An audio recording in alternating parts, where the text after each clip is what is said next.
Welcome to the Parenting Literacy Show. This show is intended to help parents to raise children who are physically healthy, intelligent, happy, spiritual, and who have good social skills.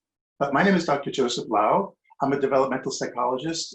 I've been studying human development for about 41 years now. During the last 15 years, I've been specializing in parenting and parenting skills. And so it's an area that I'm particularly interested in, and I do some scientific research in it. But now, because of Bronx, I've been privileged to have a show where I can talk about parenting with other people who know more than I do about a bunch of different areas. And so, having said that, we are fortunate today to have as our guest somebody who has a lot of experience, I don't know about parenting, but definitely in dealing with legal cases around parenting.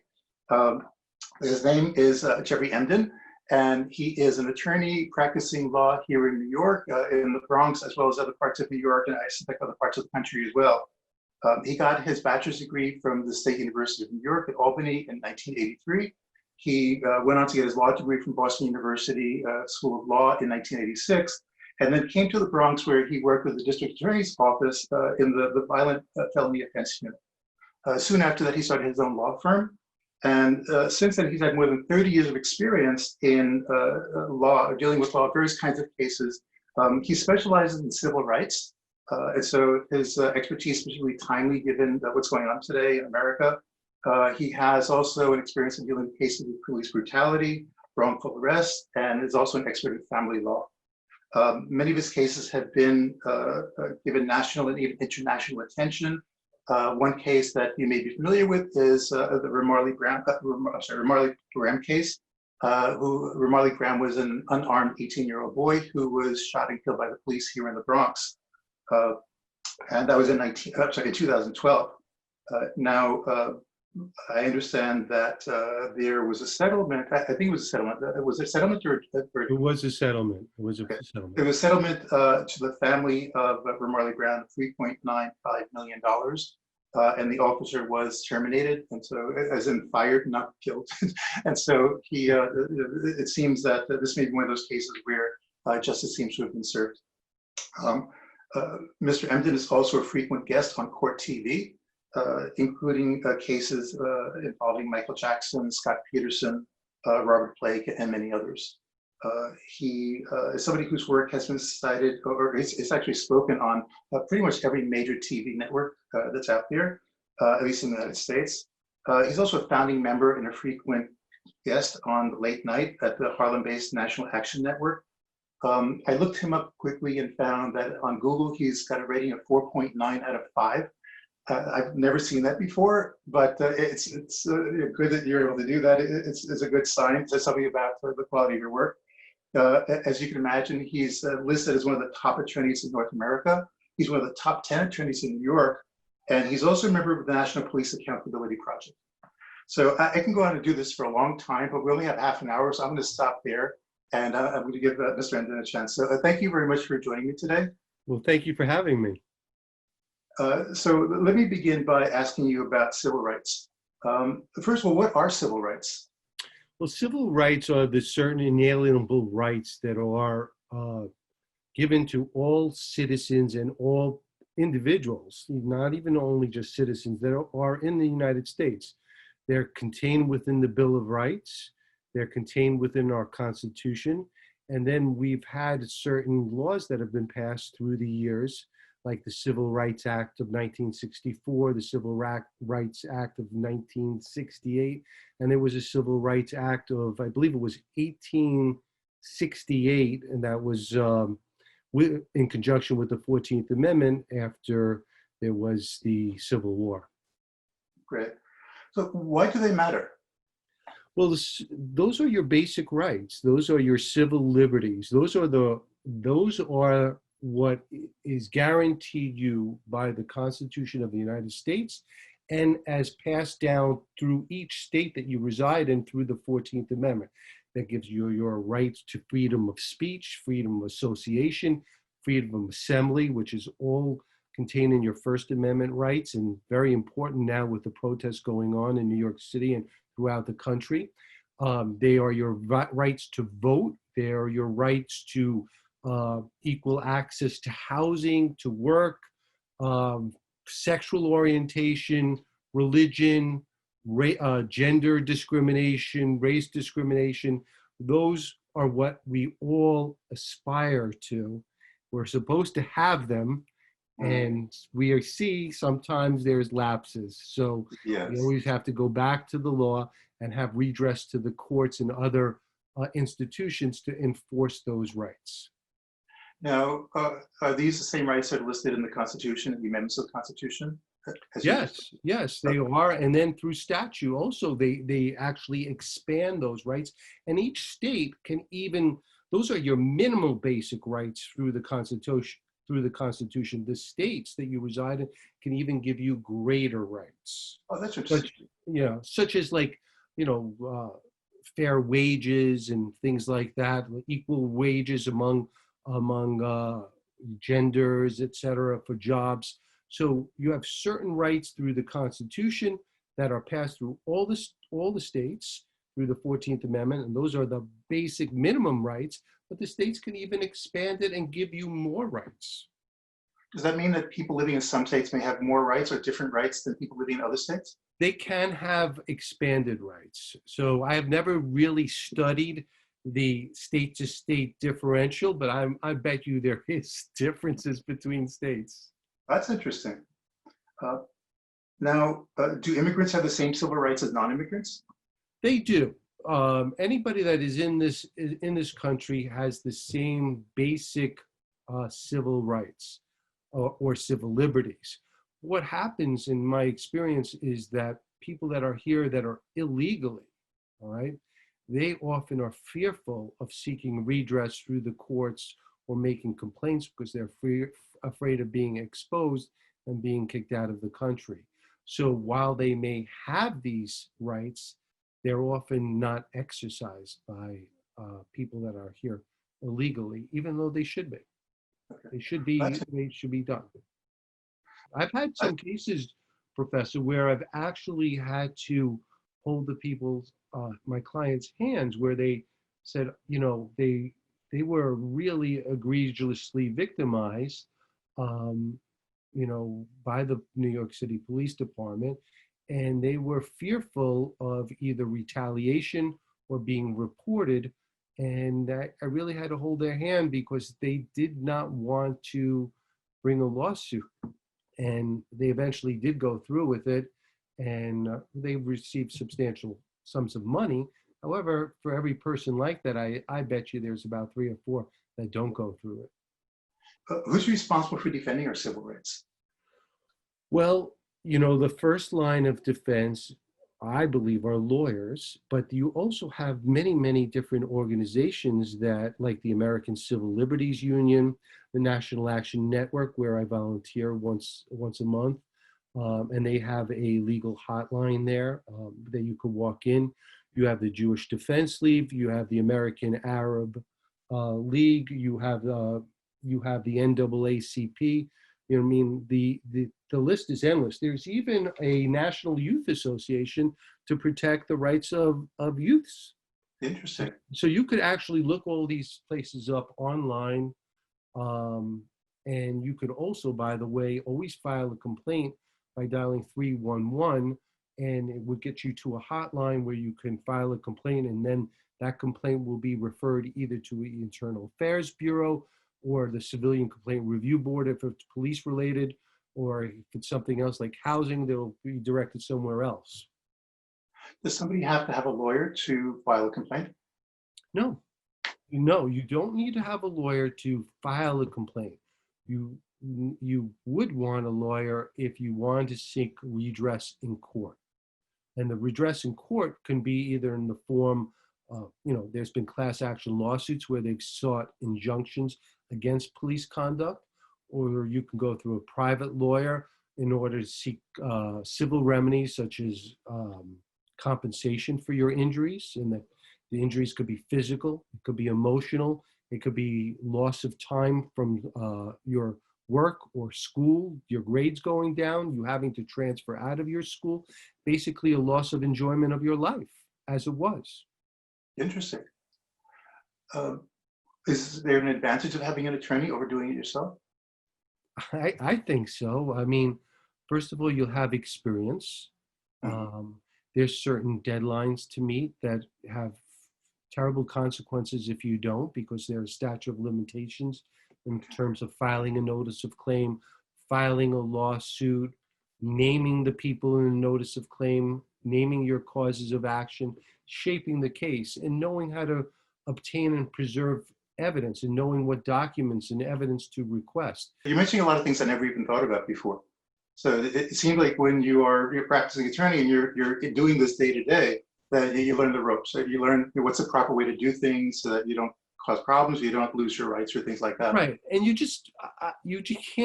can't dabble in this area of the law. You have to be fully in. You have to be fully invested, both personally. Like, I'll go to a protest. I feel like you have to walk the walk and talk the talk.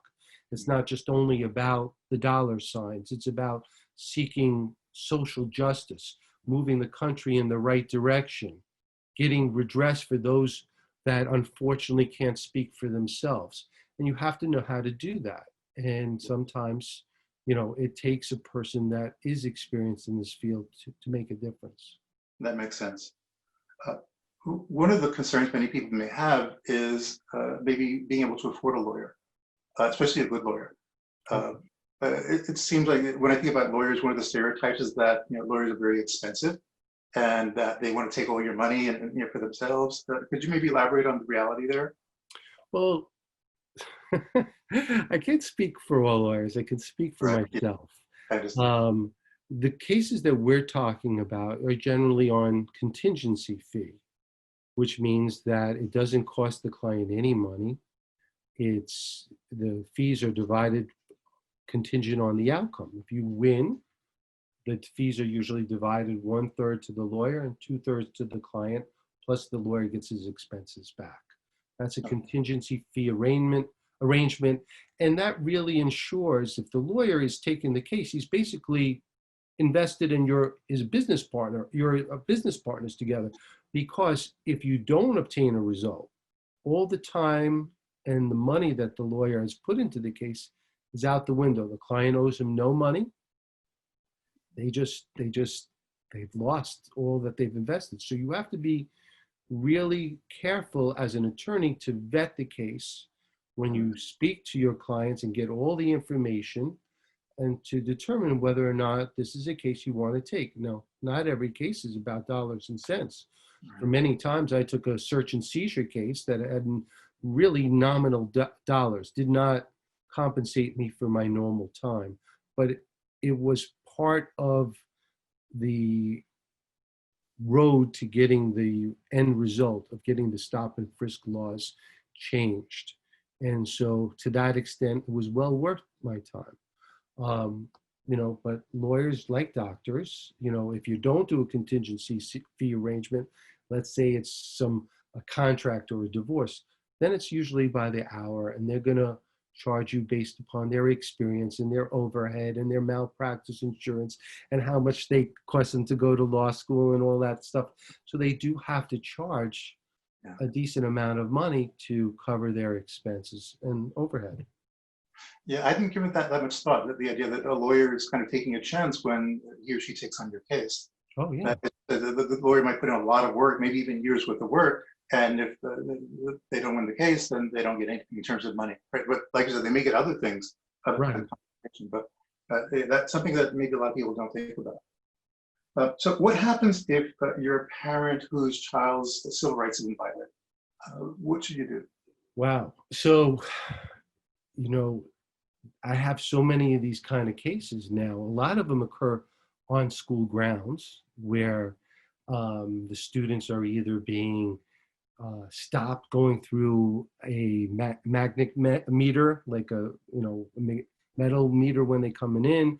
Their lockers are searched, or they're being detained in the classroom, or even handcuffed in the classroom. And some of them occur involving juveniles outside the classroom. What is important to know is the parents need to know the rights and need to know what to tell their children. First of all, you see all the terrible things in the news, and right now there's a level of distrust between the community and the police. And a young person's inclination may be to run. You have to tell the child, even if you've done nothing wrong, or even if you did something wrong, don't run, because we have seen terrible consequences of that. And, you know, you can fight your rights another day as long as you're alive. Yeah. You know, you don't want to be running and then have the police overreact. You have the right to remain silent. So you tell your child, you know, I elect my right to remain silent. I want my mother. I want my father. I want my legal guardian present. Because under the New York Police Patrol guideline, if you're a juvenile, the police department is required to immediately contact your parent, your guardian, and they have the right to come to the precinct and be present. And you as a juvenile should not be questioned absent the parent's presence. And if the parent says, I don't want my child speaking, or we're electing our right to a lawyer, which is the Fifth Amendment of your civil rights, the right to remain silent, the police cannot question that child, even if the child wants to talk. Now, sometimes a person goes to the precinct and says, I don't know my parents' phone number. I just plug it in from my cell phone. And so then the police officer will say, can we give me your access code? And we will give it to you. And they're entitled, they'll ask you to sign a consent form, which allows them to look up 3 numbers. But you have to be very careful with that, because sometimes they don't abide by that limitation. They'll start searching your photos, your text history, your email history, looking for evidence. As a parent, you need to tell your child, do not talk. You will not talk your way out of this. All right, wait for me, immediately contact me, wait for me to get there. Show proper respect to the police officers, even if you don't feel it within your heart. Again, save that for another day. Be observant. Look at the officer's badge number, the car license plate number, the precinct number. Take mental note. See if there are witnesses in the area so that they can record what's going on. So you're really gathering the information in order to fight the case for another day. Interesting. That makes a lot of sense. Now, if the police are the ones that are violating the child's civil rights, then how do you get remedy from that? Well, first of all, are you entitled to get some kind of compensation if you prove they violated the child's civil rights? Absolutely. Absolutely. I've won multi-million dollars against the New York City Police Department over the years. And I've got them from a variety of different civil rights violations. It could be an illegal arrest. It could be a proper arrest, but the arrest was, they used excessive force during the arrest and resulting in physical or emotional injuries. It could be a retaliatory arrest because the person was videotaping police misconduct. For instance, I represent the Cop Watch Patrol Unit organization. Its founder, Jose LaSalle, was being targeted by the New York City Police Department because he was posting videos of their misconduct. So he had the proverbial target on his back, and they tried to fashion false charges against him. And it went up the ladder to highest level of the police department. And we had them on video and audio tape discussing what they were going to do with him, celebrating his arrest, talking about what charges they could stick to them. And he wound up getting a tremendous settlement. And he's not alone. You know, a lot of you people are retaliated against simply by exercising their civil rights to be present and to record and observe what police doing. Now, the law is you're supposed to give police about approximately 15 feet. It's not a written law, but it's, you know, standard amount of safe distance.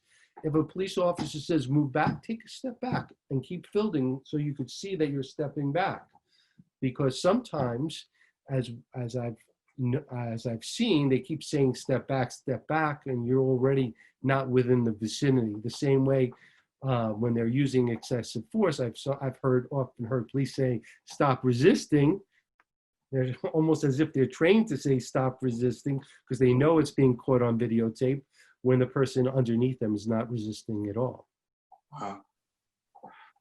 I think most people would agree that most police are good and follow the law most of the time, but it seems like there are some who maybe lose control, or maybe their tempers get out of hand or something like that, and they kind of go overboard. So would that be accurate to say? Well, it depends on who you ask. You have certain people that have had such terrible experiences with the police, they think no police are good. But, it is probably like any profession. You have good lawyers and bad lawyers, good doctors and bad doctors, good professors, not so good professors. Right. But the problem with the police department is they should be held to a higher standard, all right? Because they know the law, and they're supposed to protect the citizens and uphold the law. And even if they're not the ones throwing the punches, they're sitting there or standing there, not stopping that individual from throwing punches and not reporting that individual as having violated the law. So it's a conspiracy of silence, which makes them almost equally as guilty. It's the blue wall of silence. And until we break that down, we're going to have a problem where bad officers are going to bring good officers down. And the good officers that are sitting there and watching it and not interceding and not reporting and covering it up, well, they're really not that good officers, are they? Good point. It's something that gets a lot of attention, where you see a police officer do something that everybody, all the civilians will look at it and say, this is clearly wrong. And yet, time after time, police seem to get away with things like that, where maybe they get a slap on the wrist, or they get reassigned, or occasionally they might get fired. So how does that happen? How do police get away with doing things that everybody else would think is clearly a violation of civil rights? That's a great question. It's a great question. They have an excellent, strong union that has negotiated certain rules, such as like the 48-hour rule, where an officer who fires his weapon or is not allowed to be spoken to for 48 hours until he has time to consult with his union rep. What does that really do? It gives him his time to get the story straight with his other officers, et cetera, and come up with, a viable excuse for his conduct or her conduct. Until recently, they were afforded certain protections regarding their confidentiality of their past complaints. Just the other day, I recently got a case, and it was caught on film, of egregious police conduct. They're just pulling a young man from his gated home, throwing him on the ground, beating him up, tasering him.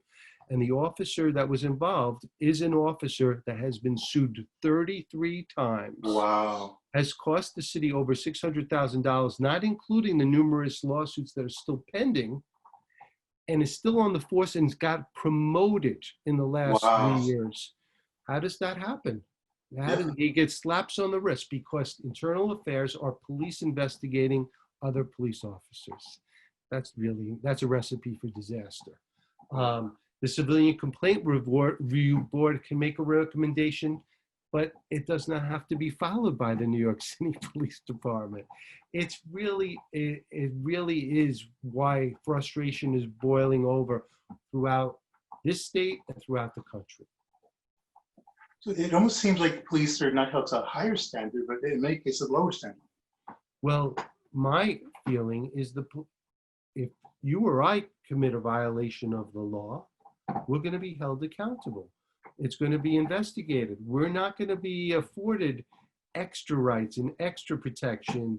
And we're going to make sure that before we institute a criminal case, that we can prove it beyond a reasonable doubt, cross every I and T. Usually with a citizen, there's a complaint and we say, okay, there's a complaint. We have to go forward. We'll investigate it while the case is pending.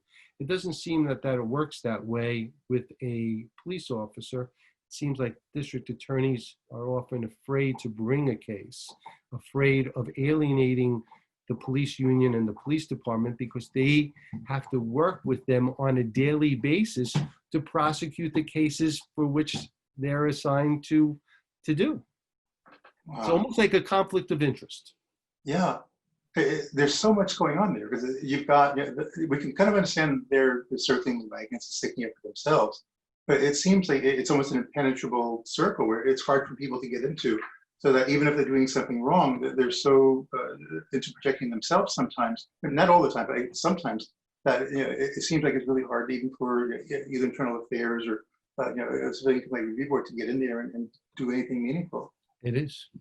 It is. If they've done better, the Civilian Complaint Review Board has done better in recent years, but it's still an imperfect method of holding the police accountable. So what do you think is the best way forward in order to be able to hold police more accountable? I believe that any time that there's a use of force, that there should be a separate agency, like through the Inspector General's office, that independently investigates these cases, and then if they feel it's warranted, has the authority to prosecute it. Almost as if they're a special prosecutor, separate and apart from the district attorney's office of the precinct where the officers are assigned to. This has been very informative. I'd love to ask you a lot more questions, but I think I have time. So thank you so much for joining me today and for sharing your knowledge with us. It's always a pleasure to see you. And if anybody out there has any questions, feel free to contact me.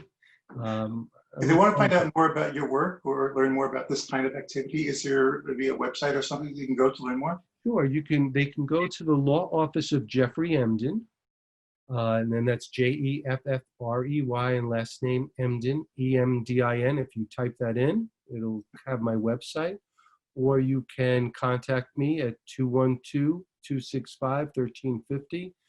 And if you have a question, or you are afraid about your child being involved in a protest and what could happen and what should happen if they encounter a police officer there and their rights have been violated, please feel free to contact me, because unfortunately that's happening all too often these days. Yeah. Well, thank you so much again for the work you do and for sharing your time with us. Thank you. It's great seeing you and speaking to you. Bye-bye. Same here. Take care and good luck. Bye.